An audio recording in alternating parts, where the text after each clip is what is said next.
What is the creepiest or most unexplained thing that happened to you that you still think about to this day? Story 1. A few years ago, I was at my lowest point in life. Several people close to me had passed away unexpectedly. I was being bullied every day at my job, and my life was falling apart. I was beyond depressed. I just couldn't imagine waking up another day. So I had planned my exit. I bought a one-way plane ticket, got sleeping pills, and wrote a series of goodbye letters. On the day I was supposed to fly out to carry out my plan, there was a terrible accident on the freeway to the airport, and it was shut down both ways. I ended up pulling into a nearby pub to have a drink and wait for the traffic to clear. The moment I sat on the patio with my beer, a man asked if he could sit with me. I said sure, not really caring. He then told me that whatever I was planning was a terrible idea and that I would regret it. I was startled. How did he know? He said he could tell I was in pain but believed I had an amazing life ahead and that this was not how my story should end. He asked me to hand him my keys and wallet, promising to return them after I talked, and he listened. So I opened up. I told him everything. My pain, my past, the reason I was heading to the cemetery across the country where my family was buried. He listened quietly, then he pulled out a lighter, asked me to take out the letters and help me burn them. He told me I was valuable and that after I finished my drink, I should go home and get some rest. He said I'd be okay tomorrow, and I believed him. He gave me back my keys and wallet, and I left. I went home and hugged my family. I got some sleep, and the next day I began working on myself, found a therapist, got a new job. Years later, I'm in a much better place, far from where I was that day. No one in my life knows how close I came to ending it all. That stranger somehow understood and saved my life. I never saw him again, and I don't even know his name. It's the most inexplicable thing that's ever happened to me. I think about him every day. Thank you, kind stranger, for saving my life that random September day on a pub patio. Story 2. I had a neighbor who was around 30, and he was such a kind and warm person. Let's call him Adam. He felt like the older brother I had always wished for.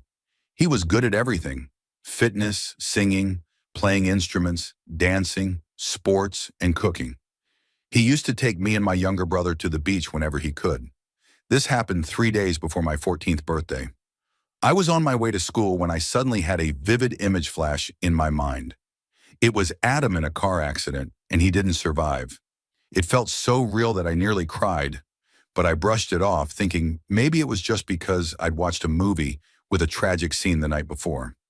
I went about my day, and around 8 p.m., my parents got a phone call. I saw the expressions on their faces change. After the call, they said they had to go somewhere and would be back soon. I didn't know what was going on, but something didn't feel right. The next morning, I woke up to the worst news of my life. Adam had passed away in a car accident the night before. He died instantly. I didn't know how to process it. A few hours before it happened, I had that terrible feeling. I couldn't sleep for days, and I blamed myself, thinking maybe if I had said something, he might still be alive. It's been almost 7 years, and every time I think about it, it still breaks my heart. I truly wish he were still here. I still can't explain why I had that feeling just before it happened, and honestly, it scares me. Story 3. Driving home from work late one night, I noticed I was being followed, and it felt very off. I had just left the hospital and turned off the main road onto a few side streets I usually took. A car behind me made the same left turn and sped up to get directly behind me. At first, I didn't think much of it. Then I briefly considered stopping at 7-Eleven for food and turned on my right signal. But I remembered I had food at home, so I turned the signal off. The car behind me did the exact same thing. Signal on, then off, right after I did. That's when I got nervous. I turned my right signal on again, and so did they. Instead of turning right, I turned left at the next intersection, even though my signal was still indicating right. They turned left too. They kept following me through a bunch of random turns. Finally, I turned onto a cul-de-sac I knew about, thinking I could loop around and try to see the driver. As I approached the end of the street, they seemed to realize what I was doing. They stopped suddenly, did a quick U-turn, and sped away. I still don't know who they were or what they wanted. It was definitely unsettling. Story 4. I used to work in a nursing home where I cared for patients with dementia. Every person on my hallway had a habit of stealing spoons from dinner to give to the kids because they like shiny things. I had to go through every room once a week to collect the spoons back. I asked about these kids many times, but never got a real explanation. I'd hear things like, they just live here, or they stand outside in the snow and look in the windows, or they're my friends who visit. It wouldn't be so strange if it was just one or two people, but nearly every patient did it, at least the ones who could still talk. One night around 3 a.m., one of my patients started screaming, so I ran into her room. She was lying in bed, seemingly fine. I asked her what was wrong, and she said, "That boy is here again and won't get out of my closet. I'm scared." Honestly, I was scared too. It was one of the most unsettling moments I experienced there. Story 5. I was about 7 or 8 and at a housewarming party for my aunt and uncle's new place. It wasn't anything fancy, just a modest mobile home in South Carolina. It was a small gathering with some barbecue in the backyard, red Solo cups, and boxes still packed in the garage. The only things in place were the basic furniture pieces. 2 of my cousins were there, and one had a friend over. We were playing some kind of fantasy game pretending to be princesses. All the adults were outside drinking, and only 4 of us kids were inside. Me, my 2 cousins, and the friend. The house layout was such that the kitchen was at the front door, followed by the living room, then a hallway with the bathroom and bedrooms. I was in the living room on the couch, which was our pretend bedroom. I was just sitting there while the others got snacks. Suddenly, without warning, we all heard a blood-curdling scream from the bathroom. It was clearly a woman's voice, and it was so loud and terrifying that I jumped. My cousins and their friend ran in from the kitchen and looked at me in shock. Then we all rushed into the bathroom, but no one was there. Nothing was moved, and barely anything had been unpacked except for some toilet paper. Just as we turned around, about 3 adults came rushing in from the backyard. They had heard the scream too, and it definitely came from inside. To this day, we still don't know what it was.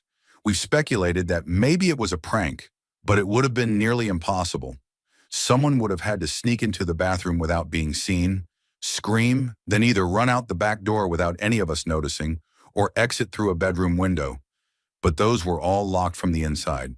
My uncle even checked for hidden speakers, but found nothing. The adults think one of us screamed and lied about it. We think it was something supernatural. Regardless, the party ended on a weird and somber note.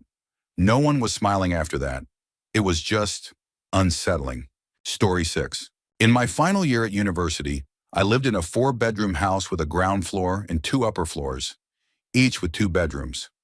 My friends had the first floor bedrooms, I lived on the second floor, and the room next to mine was empty because the guy who had rented it was staying with his girlfriend. I don't think he ever actually slept there. Both my room and his had small crawl-space cupboards in the corners. One day I came home from university to find my friends discussing strange noises, like footsteps, they had been hearing coming from my floor during the night while I was asleep. I laughed because apparently these noises were loud, and yet I had heard absolutely nothing. Not believing them, I offered to go check the crawl spaces. We went upstairs, and the moment I opened the door to the empty room, the door to the crawl space in the corner of that room suddenly slammed shut. We freaked out. There was no reason for that door to have been open in the first place. We grabbed kitchen knives, locked ourselves in one of their rooms, and waited for another friend to come over and check the cupboards and attic. We never did figure out what caused the noises, but it was hands down the scariest thing that happened during the entire year we lived there. Story 7. I have a strange memory that doesn't feel like it belongs to me.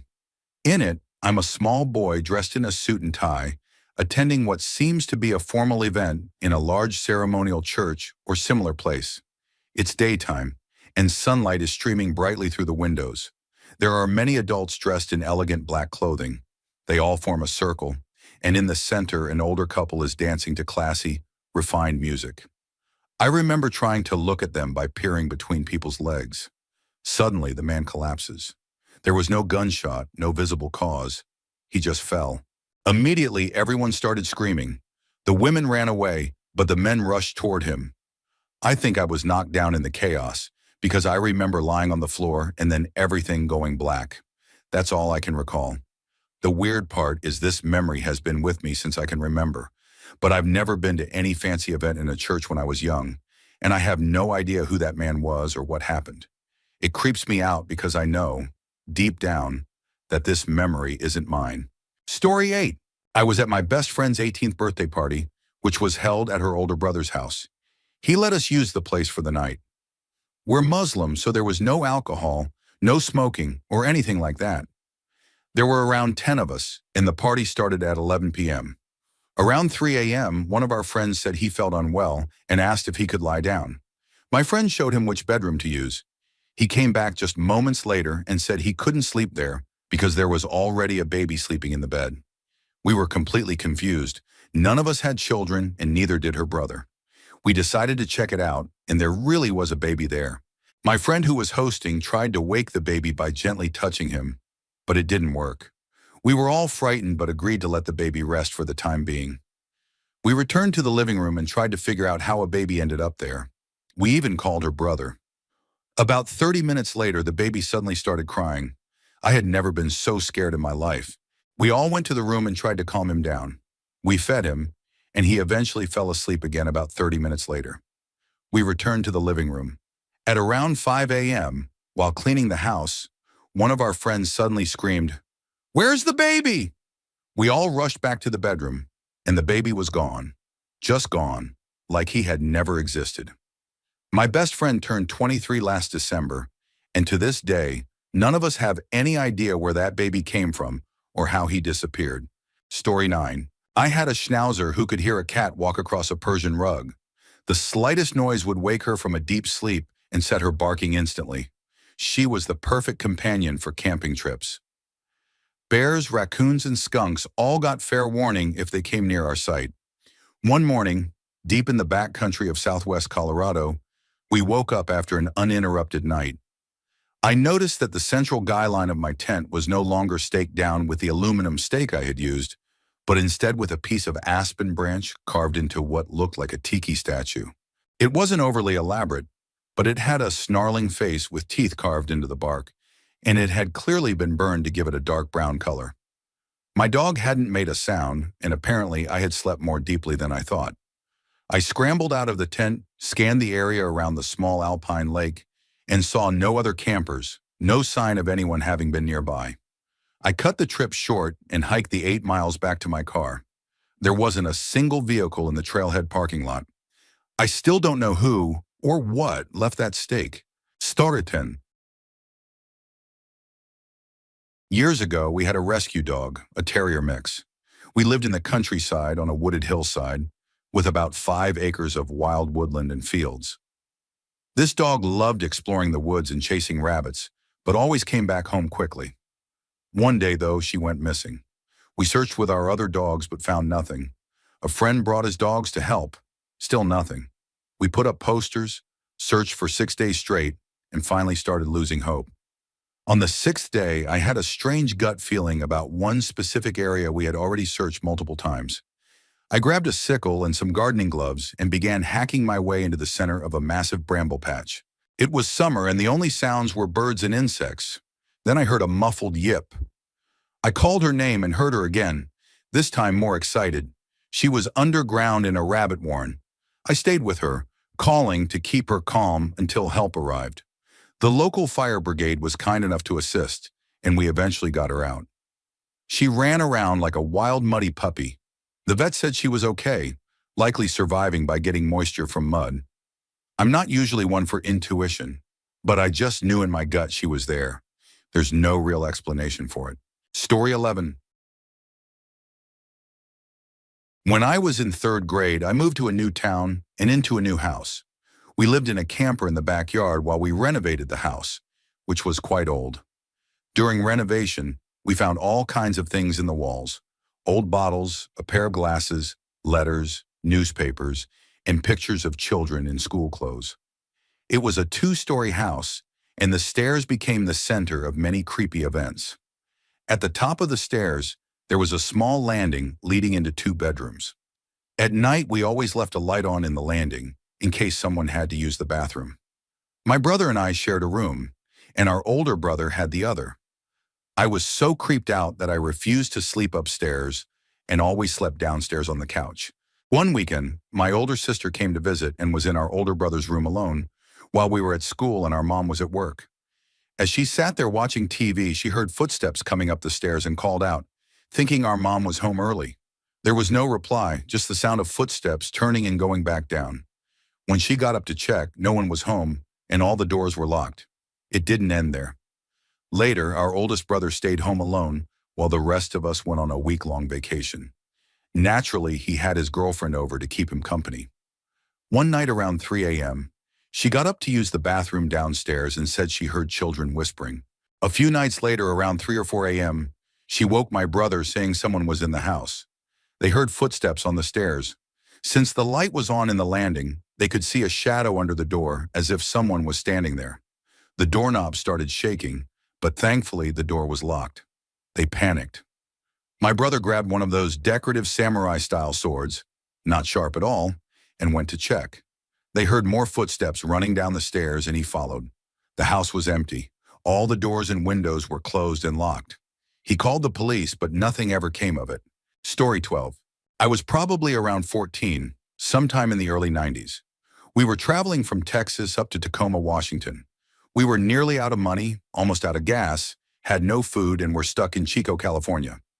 I stayed in the car while my mom took my younger sisters to the restroom at a gas station. I was overwhelmed with anxiety, staring down at my hands, when suddenly the car door opened.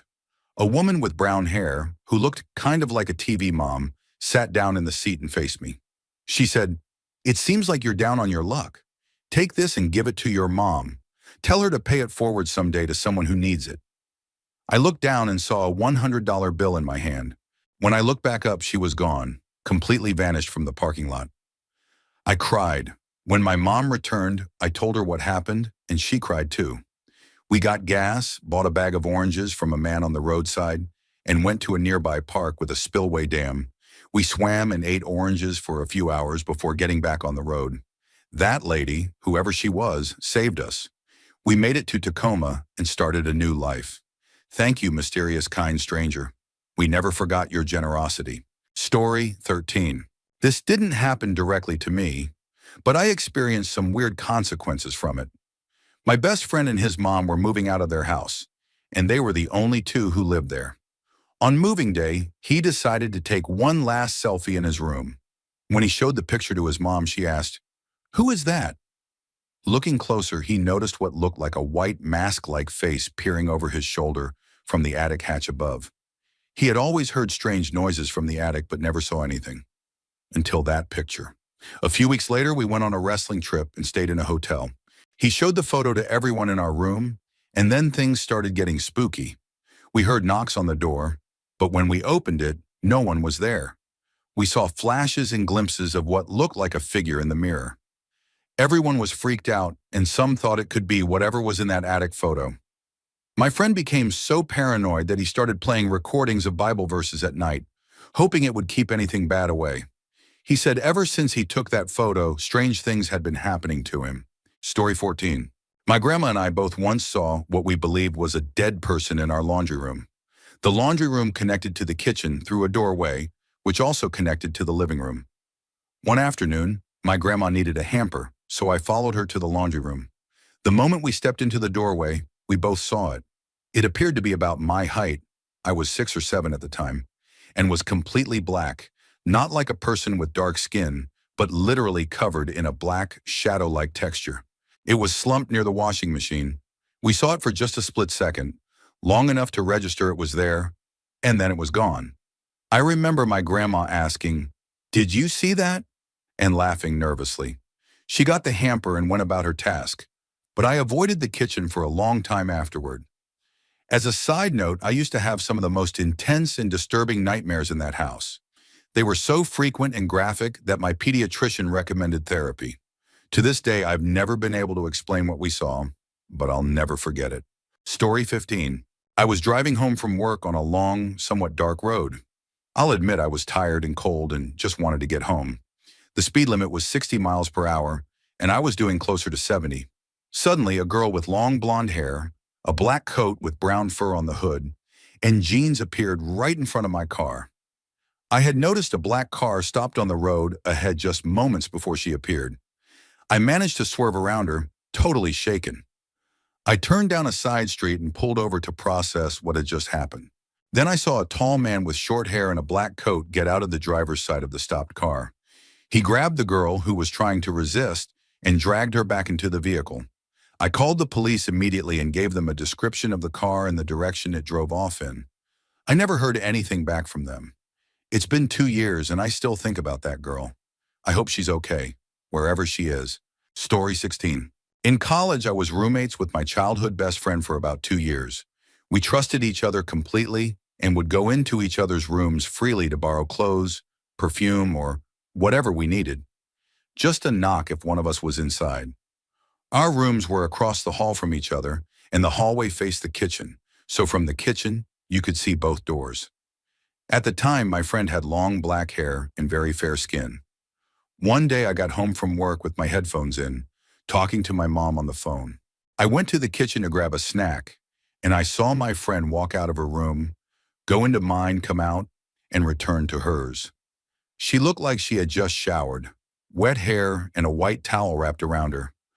I remember her hair especially clearly. She didn't make eye contact, but that wasn't strange.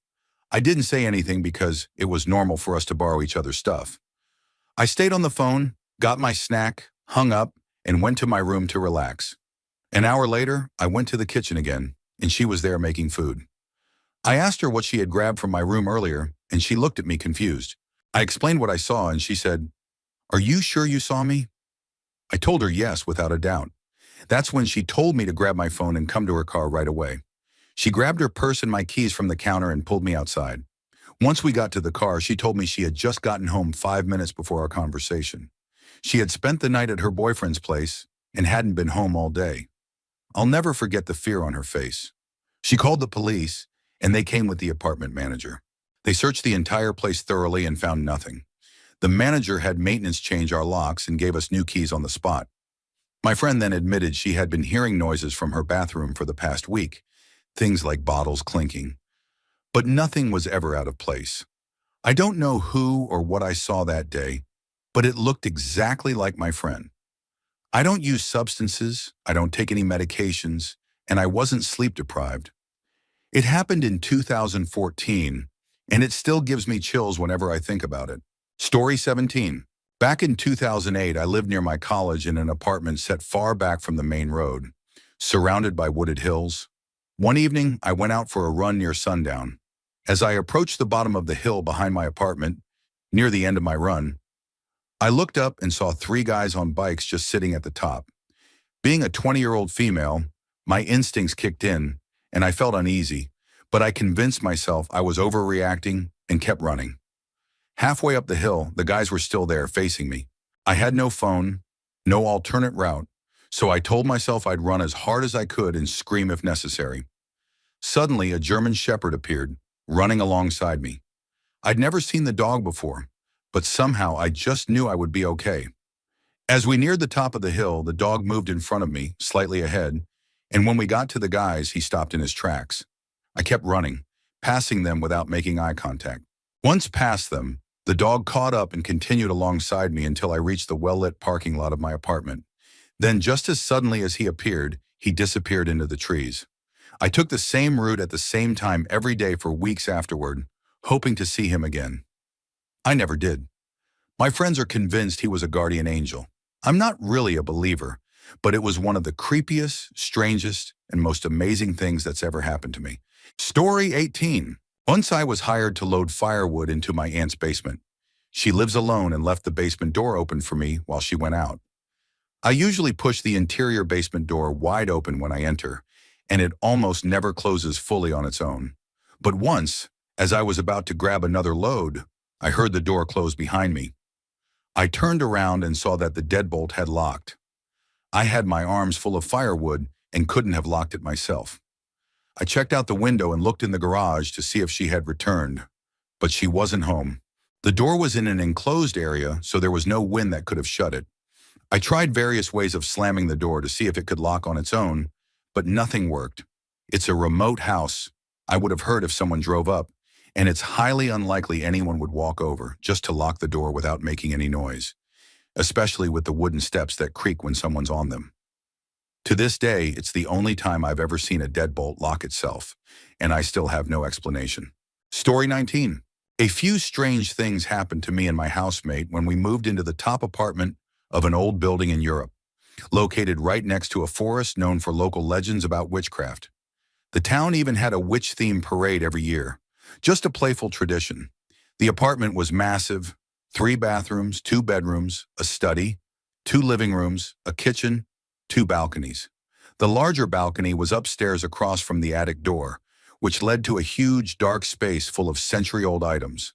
Porcelain, old wooden furniture, and a creepy doll neither of us wanted to touch. There were also children's slippers and black and white photos of a child from the days when the town still used ox carts. It was a great place to live, and the cheap rent made it even better. But we were definitely a little uneasy at first. We used to hear odd noises, banging, footsteps, or things falling on the carpet. My housemate would text me, "Did you hear that too?" But eventually she stopped mentioning it, as if talking about it would make it worse. I'll never forget the first time I was home alone. It was winter, so it was already dark at 4 p.m. I left all the lights on to make myself feel better while going out for groceries. I couldn't find my earphones, so I left without them. When I got home, every light in the house was off, except the one in my room, and my earphones were neatly rolled up on top of my bed. Other weird things happened too, like light bulbs in the hallway popping one by one, or my housemate texting me to let her sleep because she heard a dog scratching at her door. While I was at a friend's place, one time I heard loud banging from a door while I was in the bathroom, and it stopped immediately the moment I flushed, as if it didn't realize someone was home. The place always felt cold. We stayed there for a year, and while nothing truly terrible happened, the whole experience still gives me chills.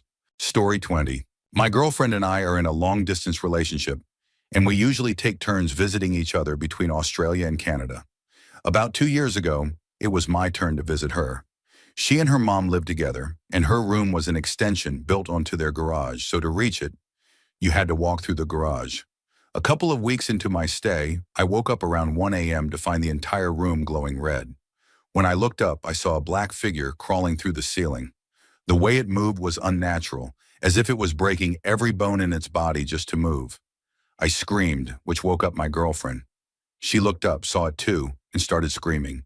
I instinctively threw my pillow at the figure, and then everything went black. I woke up hours later, my girlfriend asleep, and thought maybe I had just dreamt it. I got up to use the washroom and tried to quietly open the garage door, since her mom had previously complained about the loud click waking her up. As I slowly opened the door, her mom suddenly started screaming. I panicked, thinking she was angry at being woken up, and I ran back to the room. I woke my girlfriend and told her. She got up to check. About 20 minutes later, she returned pale and silent. She asked if I had seen the red glow in the figure. When I said yes, she looked terrified and said she thought it was a dream too. Then she told me her mom wasn't screaming at me. Apparently the door had woken her up, but when she opened her eyes, there was a black figure standing at the foot of her bed, slowly moving toward her. She blacked out and didn't wake up until my girlfriend entered the room. After that, we all slept with the lights on for an entire month. Story 21. I'm generally a skeptic when it comes to ghosts or anything supernatural, but one experience from middle school still puzzles me deeply. My family was camping in New Mexico near a beautiful stream. My parents had one tent, and my brother and I shared another. As I was getting ready to sleep, I had my headphones on. I decided it was time to rest, so I took them off and started drifting off when I suddenly became very aware of a noise, a light swishing or scratching sound against the side of our tent. I assumed it was grass brushing against the fabric. Then I realized there was no wind at all. I asked my brother, "Jay, what is that?" He asked what I meant, so I pointed out the noise. He hit the side of the tent, and immediately something hit the tent back from the outside. We both started screaming hysterically. Our parents came running while the sound continued. They insisted it was probably a bug or maybe something brushing the tent. They got a flashlight and inspected the outside. There was nothing there. They shook the tent, brushed down the walls, and took everything out, but the noise persisted. I was so scared I slept in my parents' tent while my dad took my place. That night, my brother and dad reported that the scratching continued. I still don't have an explanation. It didn't make sense then, and it still doesn't now. Story 22. I went to UVA during the time Morgan Harrington disappeared.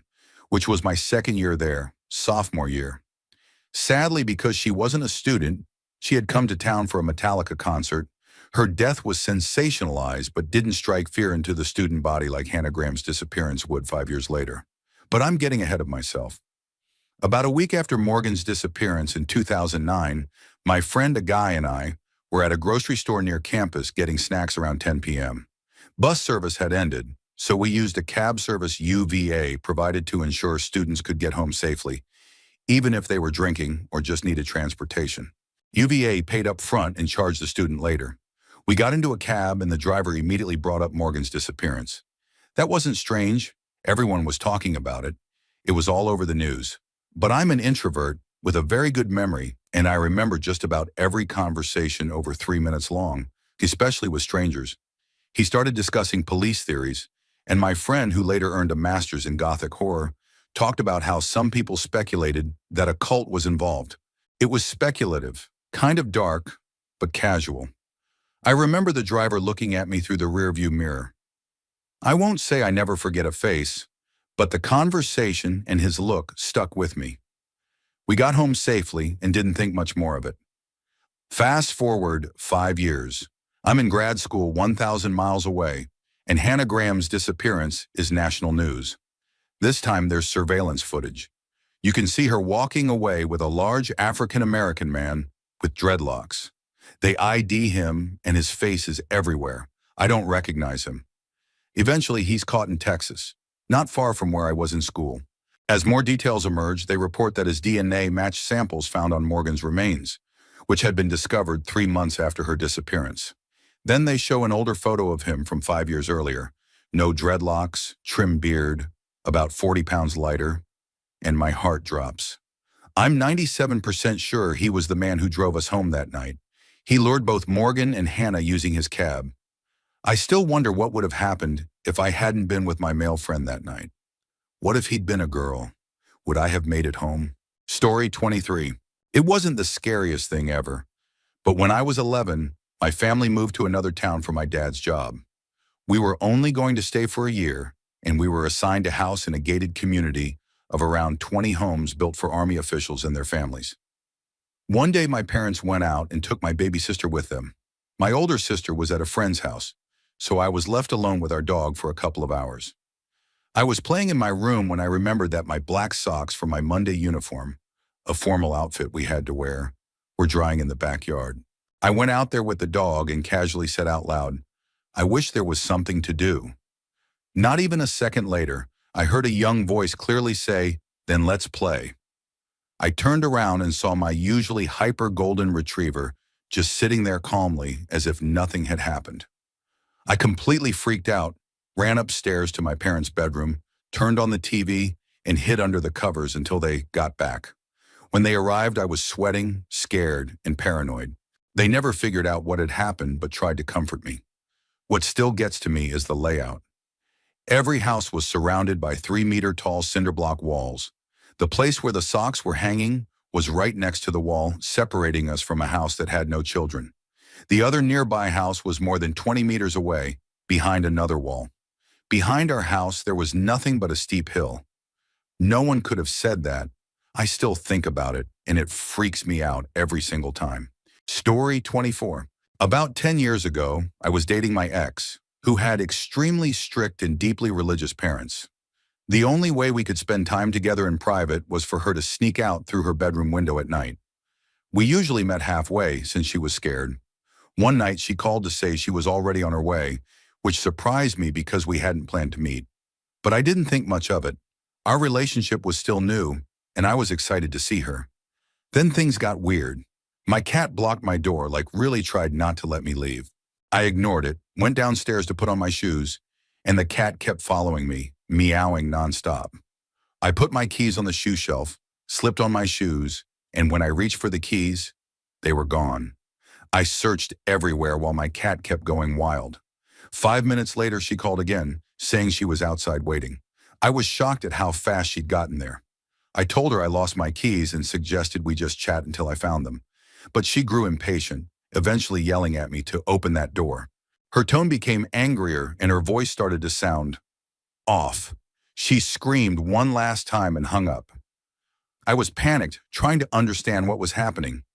Just then, I turned and saw my keys, right where I had originally left them. I opened the door and looked outside. No one. Thinking she got mad and left, I went back inside and called her. She answered. I asked why she had left. She said she never called me that night and had never left her house. To this day, I can't explain what happened. That night still haunts me. Story 25. IF27 was training to become a nurse. Here in Germany, part of our education involves practicing in different healthcare facilities. I was working at a hospice, a place where terminally ill patients stay until their final days. I was in my final year of study and had been assigned there for 8 weeks. One day I was doing my rounds, checking in on patients to ensure they were comfortable, didn't need anything, or simply wanted someone to talk to. One patient, a woman who had been there for a few days, began breathing differently. I recognized the signs and called for her husband, who was waiting in the communal lounge. He came and held her hand during her final breaths. It was peaceful, and I knew she had passed. Just then, one of the phones rang. A patient was calling for assistance. I took a deep breath, excused myself, and went to answer the call. I walked into the room and smiled. "How can I help you?" The man inside told me his guest wanted to know where the exit was. I was confused. He hadn't had any visitors that day. I asked, "Who do you mean?" He replied, "This lady here. She wants to know where she can get out." I turned pale. My stomach dropped. I stuttered while pointing. There's the way to the balcony. Then right, then left. Down the stairs is the door. I'll get you some water."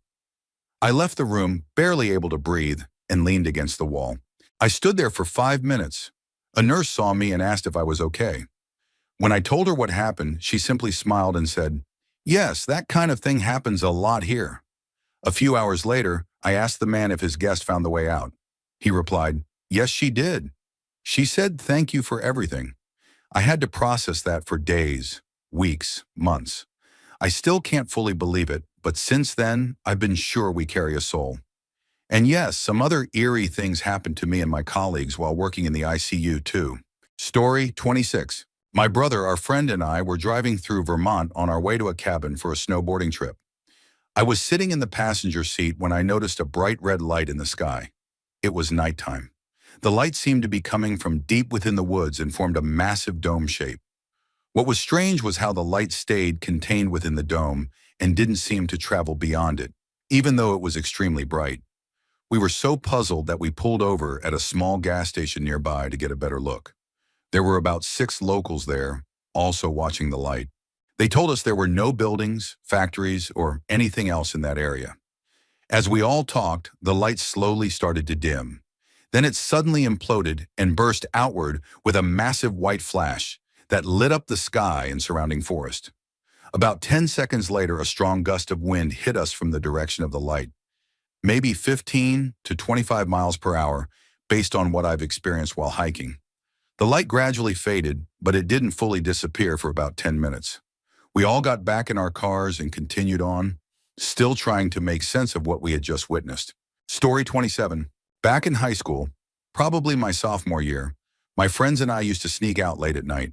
We'd meet up at the school campus and mess around, vandalizing, smoking, just doing typical reckless teen things.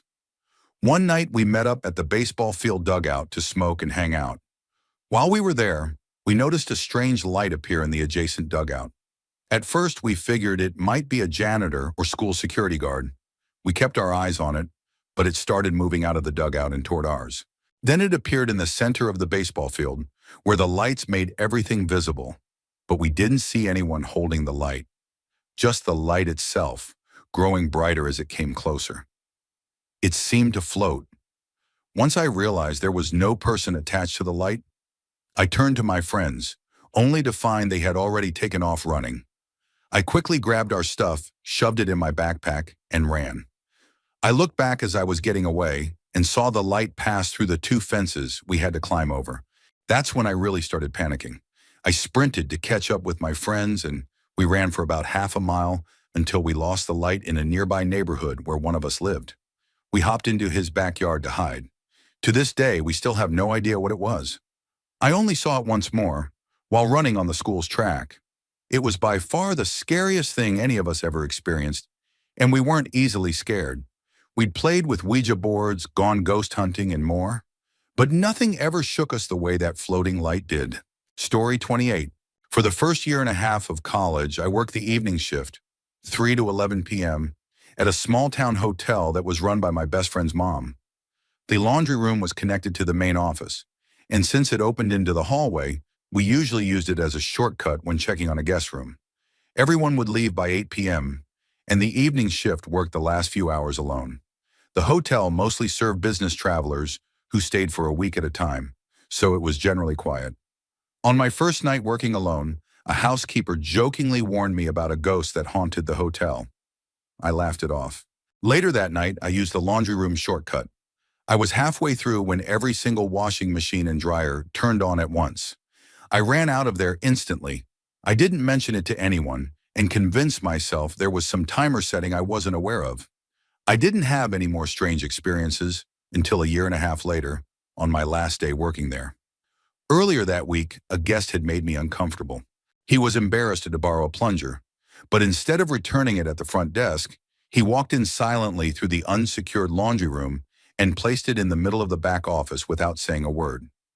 Because of that, I kept the laundry room door shut from then on. On my final night, during the last hour of my shift, I suddenly heard what sounded like three drunk men arguing in the laundry room on the other side of the door. It was loud, complete with the clinking of beer bottles, but I couldn't make out what they were saying. I called my best friend, who was also the night manager, and he could hear the voices arguing through the phone. It all felt surreal, but even though I knew it wasn't the smartest idea, I opened the door to tell them to quiet down or go to bed. The second I opened the door, the voices stopped. The room was completely empty. I brushed it off. But the fact that both my first and last shift included bizarre, unexplained events still gives me chills. Story 29. I was pulling an all-nighter with my now ex-girlfriend in the living room of my parents' house, where we lived at the time. It was around 5 a.m., and my dad came out of his bedroom and walked past us on his way to work. He stopped to chat with us for a minute or two, but something about him seemed off. I couldn't quite explain it. It was just a feeling. Maybe he was more tired than usual. After the quick conversation, he left the house. Not even 10 minutes later, he came out of his bedroom again, dressed for work. You know those movie scenes where the main character sees something shocking and the camera zooms in as they gasp and whisper, "Oh my God, that was me." My body went numb and I was instantly filled with panic. I asked him if he had just left and come back, but he looked confused and said he had just woken up. This time, he seemed completely normal. I still can't explain what happened. It wasn't from lack of sleep. I've pulled plenty of all-nighters before and after this without anything like that ever happening again. I don't search for answers. I've chalked it up to a glitch in the system, a shift in timelines, or something beyond our understanding. Whatever it was, it deeply rattled me, and I still think about it to this day. Story 30. I moved into a new house in the UK after a separation, so I was living alone. A few strange things happened, like knocking on my bedroom door in the middle of the night that would wake me up. Eventually, I moved to the bedroom at the front of the house, and the knocking stopped. My bedroom was at the end of a short corridor, with the light switch for the upstairs lights located just outside the door. I'd turn them off, go into my room, and because I had blackout blinds, it would be pitch black. I clearly remember turning off the bedroom light and using the screen of my phone to find my bed. I got into bed, cozy and lying on my side trying to drift off. Maybe 10 minutes later, I heard a loud click right outside my bedroom door. It sounded exactly like the light switch. I sat up and there was light shining under the door from the hallway. I've never felt fear like I did in that moment. I kept thinking, that light can't turn on by itself, but I would have heard someone. I searched the whole house, even though I knew no one was there. I turned the lights off again and went back to bed, promising myself that if it happened again, I'd leave immediately. Thankfully, it didn't, but I eventually decided to move. Still, I think about that click and wonder what was going on in that house. Story 31. Every Christmas, my high school friends and I would have a night out. One year after going back to one of the guys' houses, we were all drunk and having a good time when one of the lads suddenly pointed into the kitchen and said, "Who's that?" The kitchen was small and box-like. You could see the whole room from the doorway. I had my back to the kitchen wall, so I turned to look. The lights were off and no one was there. We all looked and asked what he meant, but he just kept pointing and saying, "No, who are those two there?" The guy who lived in the house turned on the light, and again, the kitchen was empty. We asked if he was okay, and he said, "That guy is leaning on the worktop, and the other is pointing and laughing at me." He was calm but insistent. We kept telling him we didn't see anything.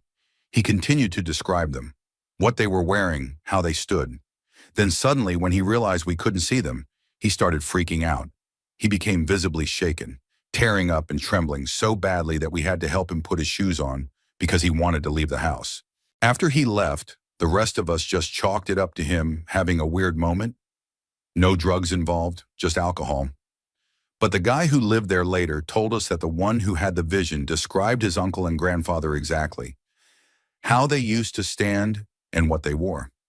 Both had passed away years before. I wouldn't have believed it if I hadn't been there. I still think he just had some kind of strange mental break, but the whole situation was genuinely unsettling. He refuses to talk about it to this day. Story 32. When I was a kid, I lived in a tiny 2-bedroom apartment with my mom and sister. For some reason, I used to sleep on the couch in the living room, wake up at around 3 a.m., watch anime, get ready for school, and then sleep a bit more. I honestly don't remember why I did this routine. One night I was awake, probably around 2 or 3 a.m., and suddenly someone started banging on the window and screaming hysterically. It scared me beyond belief. The banging and screaming lasted for a couple of minutes before it just stopped. What's really bizarre is that it didn't wake up my mom, my sister, or even the neighbors. When I asked them the next day if they had heard anything, they all said no. Maybe it was just my imagination or some unstable person outside, but I'll never know. Another incident happened when I was in middle school, and we lived in a house in the middle of nowhere. It was a weekend, and I was sleeping in. My parents always hated that and constantly tried to wake me up. One morning I heard a voice whisper in my ear, "Wake up." I immediately opened my eyes expecting to see my mom, but no one was there. I thought maybe someone had been there a few minutes earlier, and I had just now woken up. Later I asked my parents if they had tried to wake me, and they both said no. I still don't know if I was dreaming or imagining it, but it creeped me out. Story 33. A lot of weird things have happened to me in life, so either I'm haunted by some mischievous spirit, or strange things just happen around me, and I'm too clueless to make sense of it. I've picked 3 specific incidents that I absolutely can't explain, and other people witnessed them too. The first happened about 15 years ago at a friend's apartment. We were watching TV and talking, and the conversation turned to ghosts. I said I believed there was more to the world than we understand. She laughed and said she didn't believe in any of it, and then jokingly called out for any ghosts to show themselves. A few seconds later, we heard a heartbeat-like sound, steady, rhythmic thumping. We looked around and quickly realized the sound was coming from my purse. It was sitting on the table in front of us and literally pulsating like a beating heart. I grabbed it, emptied it out, and we couldn't find anything that would cause that sound. The second event happened around the same time at a different friend's house. He had told me before that he often heard footsteps in his living room, but I assumed it was just creaky floors. One night my sister and I were there and we heard it too, clear as day. Heavy footsteps, like someone wearing boots, walking from the kitchen into the living room and stopping right in front of the couch where we were sitting. The third story happened when I was living with my dad and sister. One night my dad and I were watching a movie in the living room. My sister was studying in her room. From our angle, we could see the hallway starting from her room and ending at the office, where the family computer was. We both saw my sister walk from her room to the office. Then a couple of minutes later, we saw her do it again. Same direction, same pace. My dad and I looked at each other, confused, wondering when she had gone back the other way. A few minutes later, it happened again. This time, my dad called out to her, asking if she was in the office. She walked out of her room and said no, she'd been in her room the whole time. We never figured out who or what we saw walking that hallway. My dad still says it's the strangest thing he's ever experienced. Story 34. My friend was drunk and asked me to come pick him up. He wasn't far from where we lived, but to get there, I had to cross several really large intersections. They're busy during the day, but pretty quiet at night. On our way back, we reached one of those intersections. This one was at an angle. You couldn't see far to the left, but the right was more visible due to the way the roads intersected. There were also a lot of trees blocking visibility on the left. The light turned green, and I intended to accelerate, but I couldn't. I was frozen there long enough for my friend to notice and ask, "Why aren't you going?" I answered, "I don't know." Just then, a car came flying from the left, running the red light at high speed. The timing was so precise it probably would have T-boned my car. We sat there, stunned, trying to process what we had just witnessed. We both saw it, and we later told ourselves maybe we had an angel watching over us. But to this day, what creeps me out most is how I couldn't physically move my foot to the accelerator, like something was stopping me for a reason. Story 35. When I was about 12, I was the last one in the barn at night, turning off the lights. As I started walking out, I suddenly got an intense, overwhelming feeling, like someone was right behind me, or like something terrible was about to happen. It was mid-January, freezing cold and windy, and all the horses began freaking out in their stalls. I tried to tell myself it was just the wind and that horses get skittish, but it kept escalating. I ran to my horse's stall for comfort, planning to warm up next to him before walking home. But he pushed me to the back of the stall, which is usually a dangerous spot to be in, even with a horse you trust. But I felt like he was protecting me, and I didn't resist. I stood there beside him, heart pounding in the near darkness. When I tried to move or peek out, he blocked me with his head and pressed his shoulder gently against me, as if to keep me from looking. After a while, I don't know how long, the other horses started calming down, and my horse finally moved aside and nuzzled me, like he usually did when asking for affection. That's when I knew he was letting me go. I sprinted over a mile home through the dark, slipping on the ice but never stopping. I still don't know if there was someone in the barn or if it was something else entirely, but I truly believe he was keeping me hidden. That night still makes me sick to my stomach when I think about it. If you ever get a bad feeling and the animals around you do too, trust it and get out of there. Story 36. I've had a few strange experiences in life, as most people do, but this one stands out as the most vivid, the most concrete. It's the only time I've ever actually seen something with my own eyes. It happened about 22 years ago when I was 8. My little brother and I lived with our dad in North Alabama, while our mom lived with her mother in Chickamauga, Georgia. We didn't see her much due to issues with custody and her inconsistency. Chickamauga is a historically significant Civil War site, home to one of the bloodiest battles and the biggest Union defeat in the Western Theater. There's now a massive park covering the area, and my grandma's house sat right on the edge of it. Locals never talked about it much. It was just part of the area's history. People flew kites in the fields and visited the old stone tower nearby. One year around Christmas, we were at Grandma's for a party. The tree was up in the living room, and later that night, my mom pulled out the couch for my brother and me to sleep on. My cousin slept on the floor. I went to bed and woke up in the middle of the night, feeling strange and frozen with fear. I couldn't move, either from sleep paralysis or fear, and when I looked toward where the Christmas tree had been, it was gone. In its place stood a soldier, rugged, dirty, in old-time military clothing, holding a long gun. He stood completely still, staring straight ahead. I didn't move. I don't remember what happened next, whether I passed out or fell asleep again, but at some point I turned toward my brother and saw that his head had turned into a dog's head, like an actual, realistic-looking dog's head. It was the strangest thing I've ever experienced. I've tried to rationalize it. Maybe too many balloons from the party made me lightheaded, or I dreamed the whole thing, but I still have no real explanation. That night remains the most bizarre and vivid memory of my childhood. Story 37. At the age of 12, I embarked on a 3-week journey to England with a group called People to People. During the last week, we found ourselves back in London, lodged in a hotel I vaguely recall still featuring fire escapes on the exterior windows of the rooms. As night fell, the chaperones would verify our presence in the rooms and then affix tape across the outside of our doors as a means to detect if anyone had slipped out. That particular night, my roommate Ryan and I drifted off to sleep after the room was checked. At some point during the night, I woke up, and I was completely naked. That wouldn't normally seem unusual to me, given my history of sleepwalking and sometimes undressing during sleep.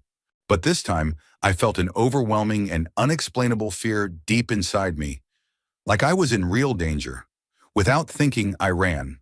I ran through the hallways of the hotel, completely naked, and somehow, even without looking at room numbers, I just knew I was on the wrong floor. I got in the elevator, went back to what I somehow knew was my correct floor, and found my room. The tape was still perfectly in place on the door. Ryan answered, completely confused. He had no idea how I'd gotten out, and neither did I. I put my pajamas back on and went to bed. I thought maybe it had been a dream, but I woke up wearing a different shirt. The first thing Ryan said to me that morning was, "How did you get out of the room last night?" He tried telling other kids at breakfast, but a few said it was impossible. I told him to drop it, and he seemed frustrated by that. I still don't know how I ended up on another floor or whose room I had woken up in. The only person who might know anything is Ryan, but this was in 2005, and there was no social media to keep in touch. I don't remember his last name now, but even 15 years later, it still haunts me. Story 38. About 4 years ago, I worked for the conservation department in a nearby town. My job focused on invasive plant removal and trail maintenance. I was often alone in the woods because I knew what plants to look for and was trained in maintaining trails. I worked Monday through Thursday from 7 a.m. to 3:30 p.m., so I wasn't out there at night, and there were usually people nearby throughout the day. One afternoon in late August, I was walking a trail deep in the woods. I had hedge trimmers with me, pretty solid tools, and since the town was fairly affluent, I never felt unsafe, even as a small woman working alone. It was near the end of the workday, and I was just walking, not actively trimming. I hadn't seen or heard anyone in quite a while. As I approached a bend in the path, a large shrub blocked my view. I was about 20 feet from it when suddenly the hair on the back of my neck stood up, and I broke out in a cold sweat. I trust my instincts now. I had a traumatic experience in the past from ignoring them, so I dropped my hedge trimmers and ran. I sprinted straight back to my truck. It should have taken me 20 minutes, but I made it in 10. At the start of the run, I could hear something behind me, but I didn't look back.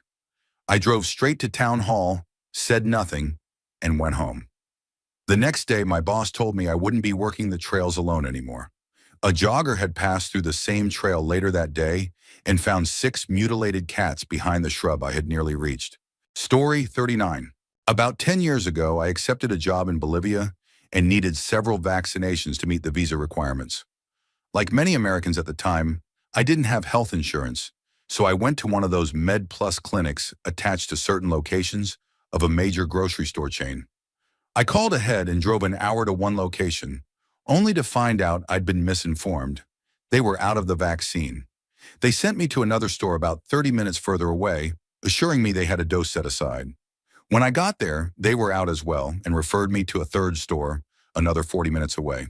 Frustrated and hungry, I went to the store's deli and ordered a chicken tender lunch with mashed potatoes and corn. They packed it into one of those white clamshell containers, printed a barcode sticker, and sealed it over the lid.